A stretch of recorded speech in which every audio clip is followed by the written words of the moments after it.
अच्छा चलें जी। सबसे पहले तो very sorry for the delay. मैं अभी भी आई हैवंट रिकवर्ड फुली 100%। मैं अभी भी ठीक नहीं हुआ। ठीक है, अभी भी जो है I have a sore throat और अभी भी मुझे हल्का हल्का बुखार है।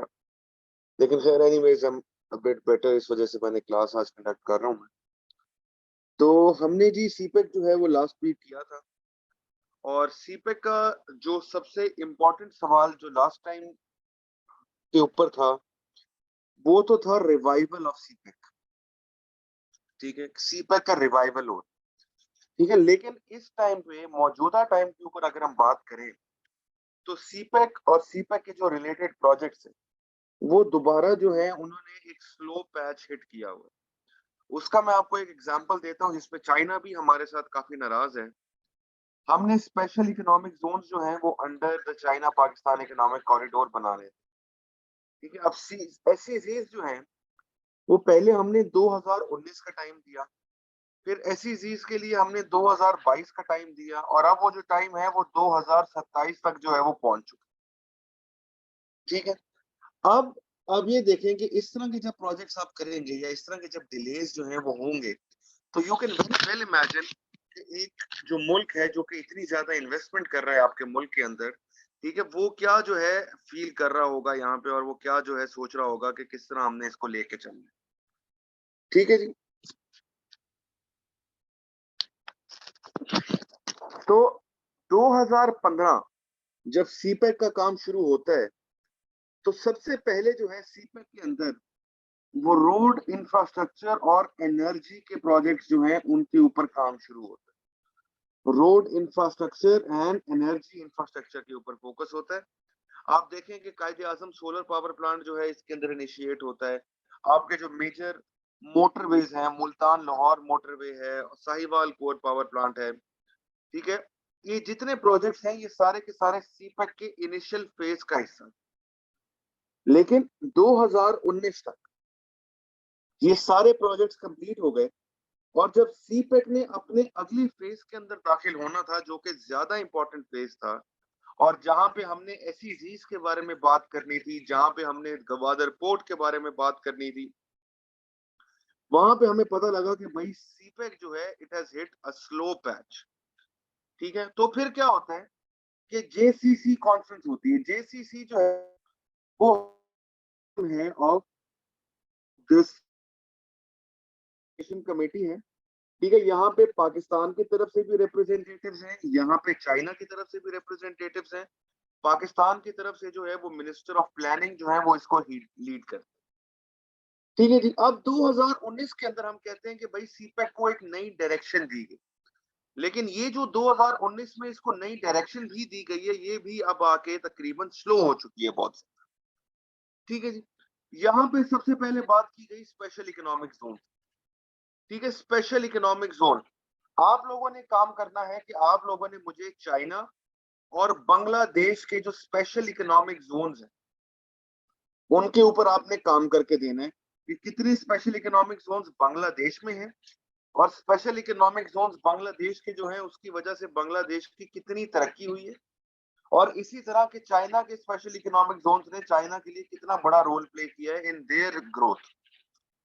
ठीक है, तो स्पेशल इकोनॉमिक जोन क्या होता है? Special economic zone is an area, ठीक है, जहां पे लोगों को कहा जाता है to set up their factory, to set up their plants, इस नियत से कि वहां पे उनको टैक्स इंसेंटिव्स मिलेंगे और वहां के जो पॉलिसीज होंगी, वहां के जो रूल्स होंगे वो बाकी जो मुल्क है उससे मुख्तलिफ होंगे। ठीक है जी, तो ये सोच के बेसिकली जो है स्पेशल इकोनॉमिक जोन्स का कहा गया और कहा गया कि स्पेशल इकोनॉमिक जोन्स जो हैं वो सीपेक का सबसे इंपॉर्टेंट और सबसे फंडामेंटल पार्ट है। अब ये देखें इसी चक्कर में अलामा इकबाल इकोनॉमिक जोन फैसलाबाद के अंदर जो है उसको इनॉग्रेट किया गया। तकरीबन 3 साल हो गए हैं उसको इनॉग्रेशन को, लेकिन अभी तक उसके अंदर हम लोग कोई हेडवे हासिल नहीं कर सके, यानी कि उसके अंदर कोई तेजी से स्पीड से काम नहीं हो पा।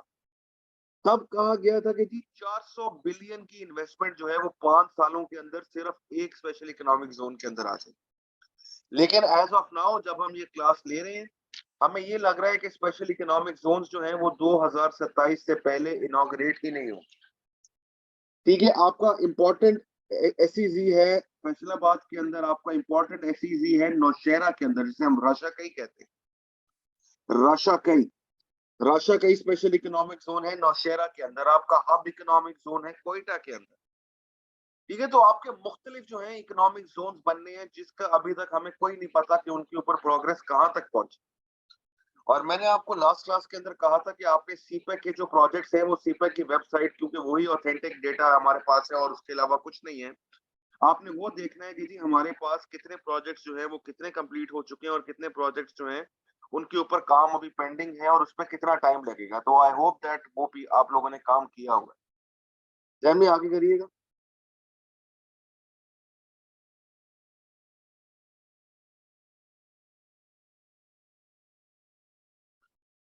ठीक है, अब आप ये देख लें कि स्पेशल इकोनॉमिक जोन जो है वो पाकिस्तान की तकदीर बदल सकते हैं अगर उनके ऊपर प्रॉपर काम हो।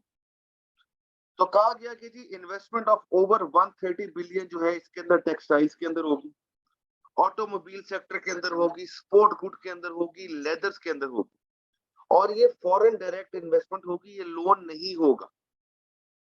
इसके साथ साथ कहा गया कि भाई रशिया का ये इकोनॉमिक जोन और हथार इकोनॉमिक जोन ये अगले हैं पाइपलाइन के अंदर, लेकिन इनके ऊपर भी खातिर काम नहीं हो सका। फिर कहा गया कि 21 factories will be installed in Gwadar in the upcoming 5 years. CPEC ने 2019 के अंदर आके पेस पकड़ा था, ठीक है, लेकिन अभी हमें जो है वो दोबारा नजर आ रहा है कि वो जो पेस है इट इज गोइंग डाउन, क्योंकि उसके ऊपर कोई एज सच काम अभी फिलहाल नहीं है। फिर कहा गया कि जी गवादर को जो है फर्दर डेवलपमेंट हमने करनी। आप यकीन करें, हम लोग अगर सिर्फ और सिर्फ इसी के ऊपर नेक नियति से काम कर ले और गवादर की जो सी पोर्ट है इसी को ही तमीज से अगर हम डेवलप कर लेना, तो हमारे चाइना के साथ ताल्लुकात और कितने ज्यादा बेहतर हो। गवादर डेवलप हो रहा है, लेकिन the development of Gwadar is at a very very less pace, ठीक है, स्नेल पेस के ऊपर जो है उसकी डेवलपमेंट हो रही है। तो एनीवेज 2019 में कहा गया कि हमने इसको और ज्यादा डीप कर, ठीक है, 3 किलोमीटर की ट्रंक हमने इसकी और ज्यादा बढ़ानी है इनटू द सी, और हमने 30 प्लस जो बर्थ्स हैं वो डेवलप करनी है इन 7 इयर्स। फिर हमने एक दुबई मॉडल का इंटरनेशनल एयरपोर्ट जो है वो गवादर को बना के देना है, और उसने ओपन होना है 2023 के अंदर। मेरा नहीं ख्याल कि उस एयरपोर्ट के ऊपर अभी काम भी शुरू हुआ है प्रॉपर इंटरनेशनल स्टैंडर्ड का, जो उसको 2023 में ओपन कर सकता है। काम उसके ऊपर हो रहा है, लेकिन it will definitely not be open by 2023। और अगर आपने गवादर को डेवलप करना है, आपने बलूचिस्तान की उस कोस्टल बेल्ट को और ज्यादा डेवलप करना है, तो इंटरनेशनल एयरपोर्ट के बगैर आप उस रीजन को, आप उस इलाके को जो है फर्दर डेवलप नहीं कर पाएंगे। ठीक है, जैन में आगे चलें प्लीज। फिर कहा गया कि जी ऑयल स्टोरेज होगी, ठीक है, क्योंकि आप देखें असल मकसद मैंने आपको शुरू में ये बताया था कि अगर गवादर के जरिए चाइना जो है वो ऑयल इंपोर्ट करने लग जाए, ठीक है, तो उससे क्या होगा, उससे उनको बहुत ज्यादा टाइम की सेविंग होगी और बहुत ज्यादा कॉस्ट की सेविंग।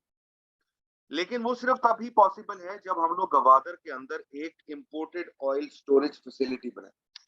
ठीक है, जब हम एक ऑयल स्टोरेज फैसिलिटी बनाए वहां पे, जहां पे हम ऑयल स्टोर कर सकते हैं और फिर उस ऑयल को हम फर्दर जो है बाकी मुल्कों के अंदर डिसेमिनेट कर सकते हैं आगे देश।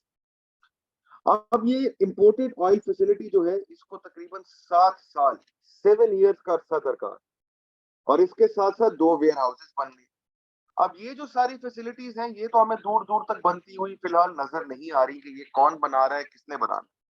शुरू में हमें सऊदी अरेबिया ने कहा था कि जी ये सारी फैसिलिटीज जो हैं दे will B developing it for us, लेकिन एज ऑफ नाउ हमें नहीं पता कि सऊदी अरेबिया जो है वो इसको डेवलप कर पा रहा है या नहीं कर पा रहा।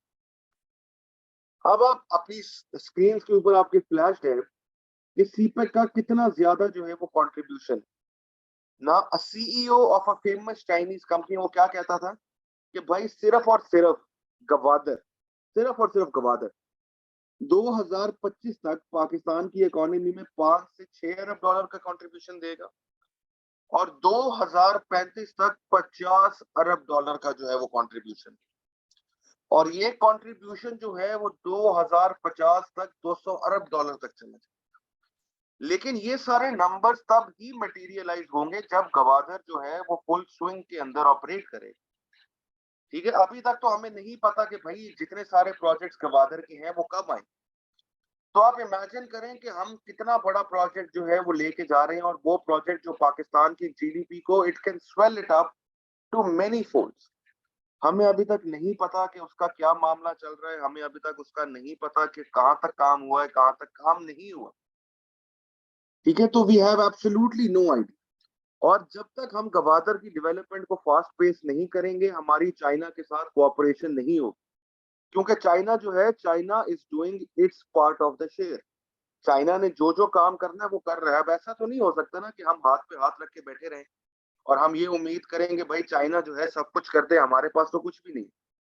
द पॉइंट इज कि जब आप पार्टनरशिप लेवल के ऊपर प्रोजेक्ट्स बना रहे होते हो, even if it is FDI, लेकिन वो प्रोजेक्ट्स जो आपने बाद में चला के कमाने हैं पैसे, हाउ कैन यू एक्सपेक्ट कि जो आपका दूसरा पार्टनर है वो आपसे इस चीज में तवक्को नहीं रख सकता कि जी आप कुछ नहीं करेंगे।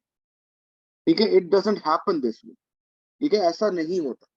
तो हमें ये इंश्योर करना है कि भाई ऐसा ना हो, और हम ये जो प्रोजेक्ट्स हैं, ये जो फैसिलिटीज हैं जो कि हमने चाइना को बना के देनी है फॉर आवर ओन बेटरमेंट, हम इनको एएसएपी जितना जल्दी हो सकता है उतना जल्दी बनाए। आगे चलिएगा जान भाई।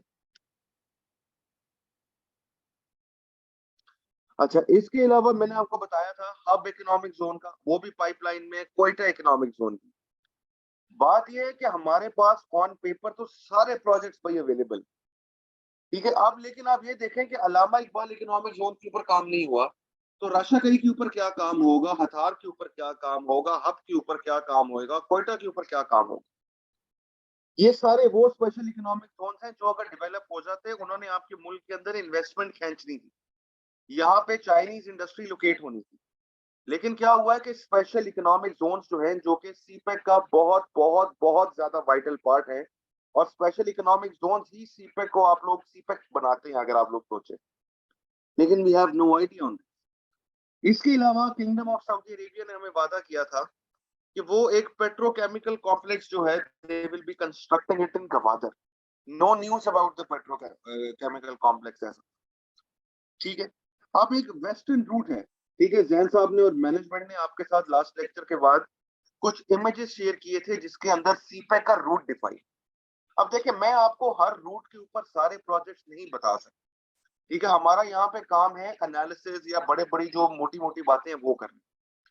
अब बीइंग एस्पिरेंट्स आप लोगों का ये काम है कि आप लोगों को वेस्टर्न रूट भी सीपेक का पता हो, आपको ईस्टर्न रूट भी सीपेक का पता हो, आपको जो मेजर इंफ्रास्ट्रक्चर प्रोजेक्ट्स हैं उसके अंदर पता हो, जो मेजर एनर्जी प्रोजेक्ट्स हैं सीपेक के वो पता हो।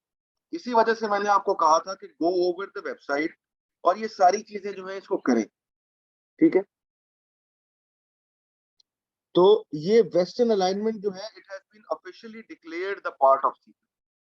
ठीक है, इसके अलावा इसमें कहा गया था कि जी पिशावर से डेरा इस्माइल खान डीआई खान का मोटरवे जो है वो बनाया जाएगा, और उसकी फंडिंग जो है वो केपी गवर्नमेंट देगी।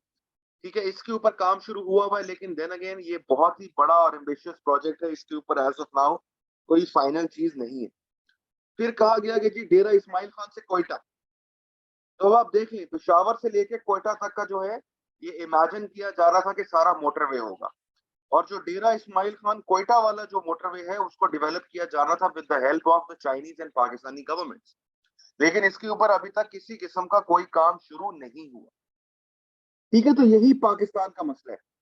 आप लोग प्रोजेक्ट्स को कमिट करते हैं, आप लोग चाइना से उम्मीद रखते हैं कि चाइना आपकी हर मदद करेगा, आपको गंदम देगा, आपको सारी इंपॉर्टेंट वाइटल सप्लाईज देगा, आपको फर्टिलाइजर देगा, जब आप अपनी पुअर पॉलिसी प्लानिंग की वजह से रन आउट करेंगे।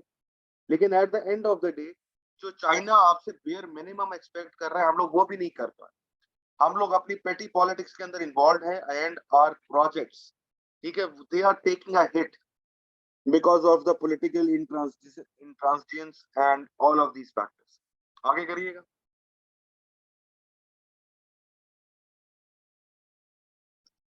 अच्छा जी, फिर एक और प्रोजेक्ट अनाउंस किया गया, ML1। ठीक है, ML1 का जो प्रोजेक्ट है वो बहुत ज्यादा इंपॉर्टेंट प्रोजेक्ट है। ML1 का जो प्रोजेक्ट है वो रेल प्रोजेक्ट। ठीक है, आप लोग टीवी पे सुनते होंगे कि जी ML1 बन जाएगा तो रेलवे को जो है रेवोल्यूशनाइज हो जाए। 2015 में अनाउंस हुआ था। इसकी जो इन्वेस्टमेंट है, जो इसके ऊपर पैसा लगना है ML1 के ऊपर, वो तकरीबन तकरीबन $7 बिलियन है जी, $7 बिलियन। और ये टोटली आपकी रेलवे को, आपके ट्रांसपोर्ट इंफ्रास्ट्रक्चर को बदल दे। इसके अंदर क्या होना था कि डबल ट्रैक बनाना था। पाकिस्तान का भी डबल ट्रैक नहीं है। अभी क्या होता है कि आप जो भी ट्रेन पर ट्रेवल करता होगा, आपको अंदाजा होता होगा कि बीच में क्रॉसिंग्स आती है, कि एक ट्रेन रुकती है तो दूसरी ट्रेन गुजरती है। तो अगर ML1 प्रोजेक्ट हम सिग्निफिकेंटली बना पाए और ML1 प्रोजेक्ट को हम डेवलप कर पाए, तो इससे क्या होगा, एक तो इससे डबल ट्रैक बन जाएगा और सिग्नल फ्री हो जाएगा। यानी कि जो स्पीड है ट्रेन की वो डबल हो सकती है, टाइम कम लगेगा। ठीक है। शुरू के फेज में कराची, लाहौर, हवेलियां, ये जो है बनाया गया था। हवेलियां इसलिए क्योंकि पाकिस्तान जो है वो हवेलियां के पास एक ड्राई पोर्ट बना है। ठीक है। और हवेलियां जो है वो सीपेक के अंदर एक इंपॉर्टेंट एरिया है। तो सीपेक के साथ हवेलियां को लिंक किया जाएगा, फिर हवेलियां को जो है वो ML1 प्रोजेक्ट के साथ लिंक कर दिया जाएगा। और वो जो गुड्स हैं आपके, जो कि सीपेक के रूट पे मूव करेंगे, वो फिर पूरे पाकिस्तान के अंदर बआसानी मूव कर सकते हैं यूजिंग द ML1 प्रोजेक्ट। ठीक है। एंड फिर आगे प्लान्स थे कि इसको एक्सटेंड किया जाएगा अगले 7 सालों में पेशावर। आप यकीन करें कि इतनी ज्यादा बात हो चुकी है ML1 प्रोजेक्ट के ऊपर, लेकिन ML1 प्रोजेक्ट का हमें कोई फ्यूचर नजर नहीं आता। ML1 प्रोजेक्ट का हमें कोई जो है वो मुस्तकबिल नजर नहीं आता है। ML1 प्रोजेक्ट की फंडिंग कहाँ से आनी है, चाइना कर रहा है, नहीं कर रहा है। बात वही आ जाती है कि सीपेक के अंडर सबसे बड़ा मसला क्या है। सीपेक के अंदर सबसे बड़ा मसला है डिस्क्लोजर। क्यों जो है हमें हुकूमत नहीं बताती कि भाई ये प्रोजेक्ट को ताखीर है, या इस प्रोजेक्ट के अंदर इतनी इन्वेस्टमेंट थी, इतनी इन्वेस्टमेंट नहीं थी, इतनी इन्वेस्टमेंट आ गई है, इतनी बाद में आएगी, या ये डिलेज है। हमें जो है इन सीपेक प्रोजेक्ट्स के ऊपर ये चीज नहीं पता लगती, हमें ये चीज नहीं बताई जा रही है अबाउट ऑल ऑफ। ठीक है। अच्छा, अब इसके अलावा अगला जो टॉपिक है वो इसी स्लाइड के ऊपर मेंशन है, और वो ये है कि चाइना की policy of debt trap. Debt trap क्या होता है जी? डेट ट्रैप की जो पॉलिसी है वो क्या होती है? डेट ट्रैप की पॉलिसी होती है जो कि चाइना को जिस तरह एक्यूज किया जाता है कि हम आपको इतना ज्यादा डेट देंगे कि आप उस डेट को रीपे नहीं कर पाएंगे। You will not be able to repay that debt. और उससे क्या होगा, उससे फिर आपके मुल्क की जितनी वाइटल और जितनी इंपॉर्टेंट इंस्टॉलेशंस हैं, ठीक है, वो आहिस्ता आहिस्ता जो है चाइना उनके ऊपर कब्जा करे। ठीक है। ये बहुत ज्यादा जो है बात की जाती है, और अमेरिका बहुत ज्यादा पाकिस्तान को कहता है कि जी चाइना आपके साथ जो है वो डेट ट्रैप डिप्लोमेसी कर, यानी कि चाइना आपको इतना कर्जे के अंदर फंसाना चाहता है कि अल्टीमेटली चाइना आपकी मेजर इंस्टॉलेशन। और दो इसकी जो है वो प्राइमरी एग्जांपल्स जो है वो साइट की जाती है।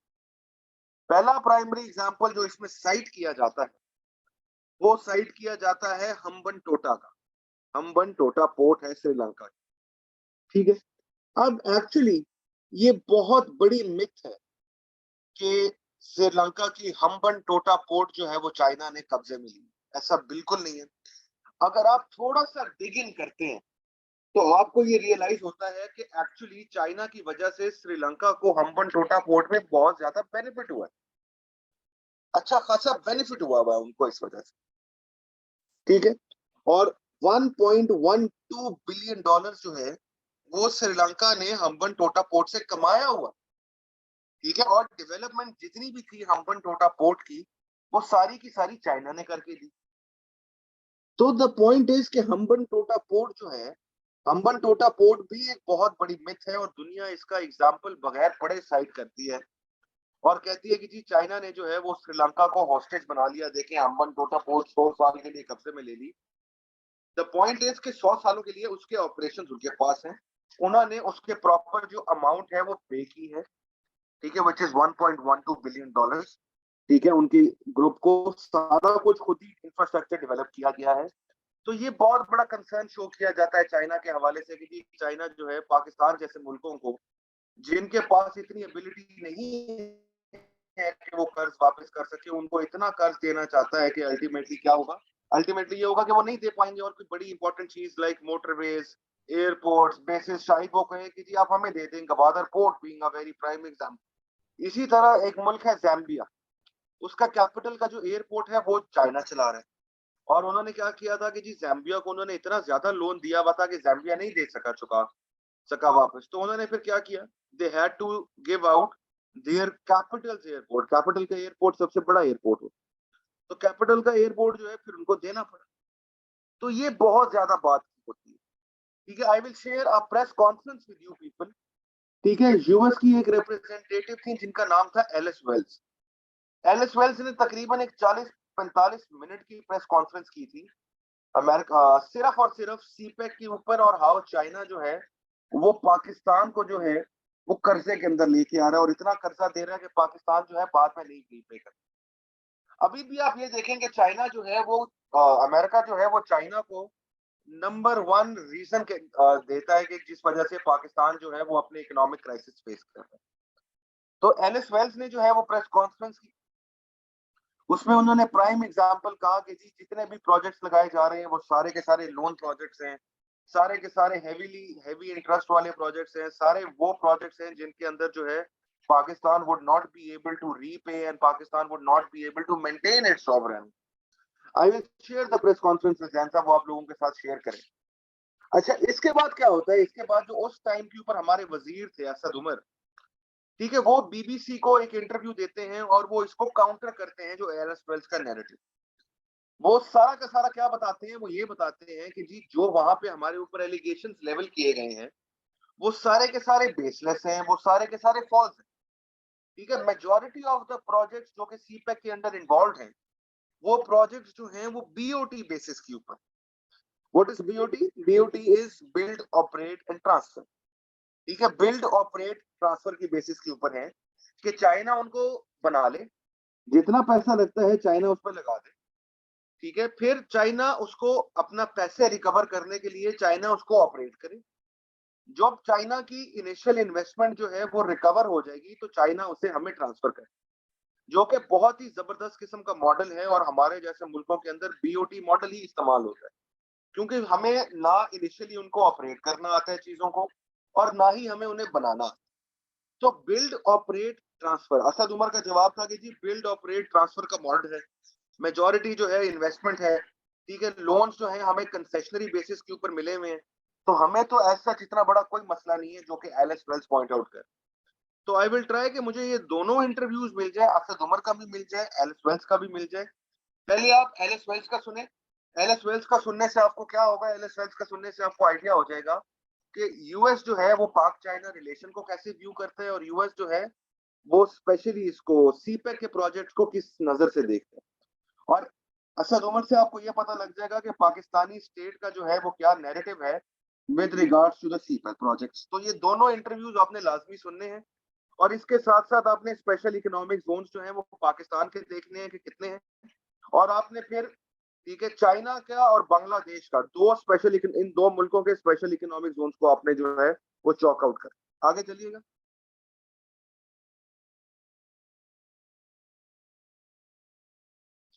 अच्छा सॉरी, वो स्लाइड्स थोड़ी सी आगे पीछे हुई हुई थी। तो वो जो हम मोटरवे की बात कर रहे थे जो कि डीआई खान से कनेक्ट होना था पेशावर और वो होना था, उसका हमने जो है ये जो बात हो रही है डीआई खान कोयटा वाला, आगे चलिए डीआई खान कोयटा वाला जो है, ठीक है, डीआई खान कोयटा वाला जो है आगे, ठीक है, फिर it was to be link with CPEC. ठीक है, सीपेक के साथ उसको लिंक करना था। ठीक है, और फिर पेशावर को अगले 3 सालों के अंदर जो है वो तोरखम के साथ हमने कनेक्ट करना था। तोरखम जो है वो बॉर्डर एरिया है बिल्कुल अफगानिस्तान के साथ। तो आप इमेजिन करें कि हम लोग जो है all the way from Quetta to Torkham, all the way from Quetta to Chaman, all the way from Quetta to Torkham, Peshawar से तोरखम, ये सारा कुछ हमने कनेक्ट करना था। और फिर फेज 2 के अंदर हमने सीपेक को जो है वो काबुल तक लेके जाना। ठीक है, काबुल तक ले जाना तो एक बहुत बड़ा ख्वाब है। अशरफ गनी की गवर्नमेंट में भी ख्वाब था और अब तालिबान गवर्नमेंट में भी ख्वाब है कि हमारे उनके साथ एज सच कुछ ताल्लुकात ही इतने नहीं है कि हम सीपेक को जो है वहां पे ले जा सकें। और क्योंकि अभी तक वहां पे रिकग्निशन का बहुत बड़ा इशू है तो we are not even sure कि वहां पे क्या होगा। फिर एक और जो सीपेक का रिवाइवल के अंदर बात हुई थी वो हुई थी इन्वेस्टमेंट इन एग्रीकल्चर। अगर आपको याद हो तो मैंने आपको लास्ट वीक लेक्चर में बताया था कि सीपेक का जो है एक एग्रीकल्चरल विजन है। ठीक है, जिसके अंदर जो है चाइना के पास फर्टाइल लैंड बहुत कम है और चाइना जो है वो तकरीबन 157 से 160 billion dollars of food per annum import करेगा थ्रू द सीपेक प्रोजेक्ट। और उसकी वजह से क्या है कि एग्रीकल्चर जब पाकिस्तान का मॉडर्नाइज होगा, एग्रीकल्चर की प्रोडक्शन बेहतर होगी, तो हम चाइना की वो फूड सप्लाई में मदद करें। अब यहाँ पे डिसाइड हुआ इसके अंदर इन्वेस्टमेंट इन एग्रीकल्चर के अंदर कि मॉडर्न इरिगेशन टेक्निक्स जो है उनका इस्तेमाल किया जाएगा, फिर लेस वाटर कंज्यूमिंग क्रॉप्स का इस्तेमाल किया जाएगा और फिशरीज के ऊपर जो है फोकस करें। ठीक है, बीइंग एन एग्रीकल्चरल कंट्री ये सारा कुछ हमें ऑलरेडी होना चाहिए, लेकिन just because we are now also lagging in the agriculture sector, ये हम नहीं कर पा रहे और ये सारा कुछ जो है हमारे लिए एक प्रॉब्लम बनी। आगे करिएगा। चलें जी, ये तो था जो सारा हम रिवाइवल के बारे में बात कर रहे थे सीपेक। सीपेक के मैंने आपको बहुत सारे प्रोजेक्ट्स बता दिए। ये जो बात हो रही थी प्रोजेक्ट्स की, ये सीपेक के फेज 2 के प्रोजेक्ट्स की बात हो रही थी और इससे पहले जो हमने बात की थी वो early early harvest project. Early harvest project जो थे उसके अंदर आपके एनर्जी प्रोजेक्ट्स, अर्ली हार्वेस्ट के अंदर आपके रोड इंफ्रास्ट्रक्चर प्रोजेक्ट्स। ठीक है, फिर फेज 2 के अंदर आपके सामने है ज्यादा फोकस किसके ऊपर है, ज्यादा फोकस जो है वो इंडस्ट्री के ऊपर है, ज्यादा फोकस जो है वो उसके ऊपर है स्पेशल इकोनॉमिक जोन्स के ऊपर है और एग्रीकल्चर के ऊपर। लेकिन अभी तक टू बी वेरी ऑनेस्ट मुझे खुद नहीं क्लैरिटी कि सीपेक का इस टाइम पे क्या प्रेजेंट स्टेटस है। क्या सीपेक के अंदर रैपिडली काम हो रहा है? मुझे नहीं लगता रैपिडली काम हो रहा है, क्योंकि पिछली गवर्नमेंट के अंदर कुछ सुस्तरवी हो गई थी और इस गवर्नमेंट के अंदर भी इवन कोई एज सच सीपेक ने अभी तक पेस नहीं पकड़ा। And with the flood condition जो अब हमारे मुल्क के अंदर आ गई है, ठीक है, जो सिचुएशन है वो और ज्यादा कॉम्प्लेक्स हो गई है विद रिगार्ड्स टू सीपेक। तो this was all from CPEC. मैं सीपेक की आपको इंटरव्यूज भी शेयर करूंगा, मैं सीपेक की आपके साथ वीडियोस भी शेयर करूंगा। एंड कल से जो है, कल से हमारा जो है इसका मॉड्यूल शुरू होगा करंट अफेयर्स का ऑन ऑन रिलेशंस। ठीक है, हम यूएस के साथ रिलेशंस डिस्कस करेंगे, हमने अफगानिस्तान के साथ रिलेशंस ऑलरेडी डिस्कस कर लिए हुए हैं। We will be talking about our relation with, मैं आपको बांग्लादेश के साथ भी पढ़ाऊंगा क्योंकि वो एक बड़ा कॉम्प्लेक्स और बड़ा मजेदार किस्म का रिलेशनशिप है। ठीक है, और हम लोग साथ साथ जो है we will be discussing our relationship with Russia. ठीक है, रशिया के साथ डिस्कस करेंगे और फिर उसके बाद जो है हम लोग रशिया यूक्रेन वॉर के ऊपर बात करेंगे। ठीक है, we will be talking about the Russia Ukraine war और जो दुनिया के अंदर चेंजेस आ रही हैं और साथ साथ जो आप देख रहे हैं कि Europe is struggling with the energy requirements, oil gas का काफी ज्यादा मसला बना हुआ है यूरोप के अंदर। तो we will be talking about that as well. तो फिर उसके बाद हमारा जो कोर्स है वो वाइंड अप हो जाएगा। मैं आप लोगों का एक टेस्ट रखना चाह रहा था। ठीक है, कि मैं ये चाह रहा था कि आप लोगों का इसी वीक में एक टेस्ट हो जाए और फिर उससे ये फायदा होगा कि व्हेन आई कम बैक तो मैं उसको चेक करके जो है वो वापस दे जाऊंगा यहाँ पे।